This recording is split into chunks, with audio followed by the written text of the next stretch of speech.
শুভ নববর্ষে সকলকে শুভনন্দন জানাচ্ছি। সবাইকে অনেক অনেক নমস্কার। ভালো থাকবেন সকলে।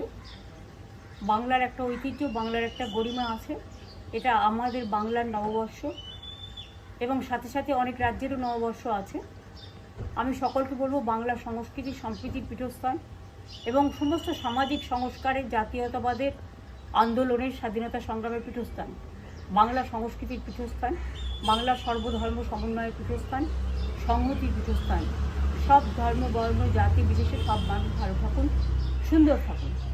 আর তৃণমূল কংগ্রেস সরকার আপনারা দেখেছেন, কেন্দ্রীয় বঞ্চনা সত্ত্বেও আমরা প্রায় 105টা সোশ্যাল স্কিম করেছি, জন্ম থেকে মৃত্যু অবধি সব মানুষের জন্য।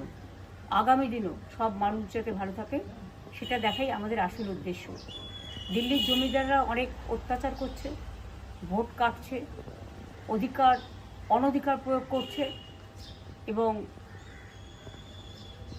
বিজেপি ভ্যানিশ ওয়াশিং মেশিন সব এজেন্সি দিয়ে বাংলার উপর জুলুম ও অত্যাচার করছে। এই অত্যাচারের বদলা নিন। আপনাদের কাছে অনুরোধ, আপনার একটা ভোট দয়া করে দিন।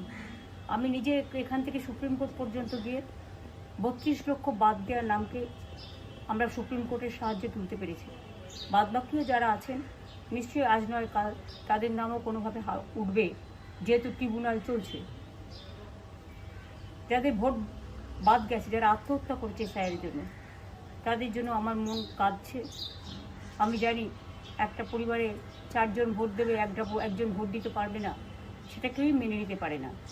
তাই আসুন, আমরা দাঙ্গা নয়, রক্ত নয়, সন্ত্রাস নয়, অত্যাচার নয়, ওরা অনেক চমকাচ্ছে দিল্লি থেকে, কোনো চমকানি নয়।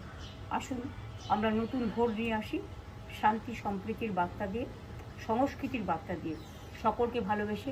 এই বাংলাকে যদি ভালো রাখতে হয় তাহলে মনে রাখবেন, গণতন্ত্রের পীঠস্থান হচ্ছে আপনার নির্বাচন, এবং নির্বাচনটা হচ্ছে, এটা হচ্ছে মানুষের একটা উৎসব, ভোটের উৎসব। সেই দিন আপনার ভোটটি দয়া করে এবার আর অন্য কোনো প্রার্থীকে দেবেন না।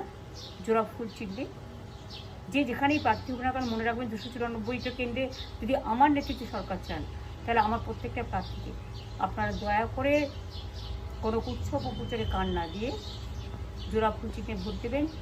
সকাল সকাল ভোট দেবেন, নিজের ভোট নিজে দেবেন, আর ভোটের অধিকার রক্ষা করবেন।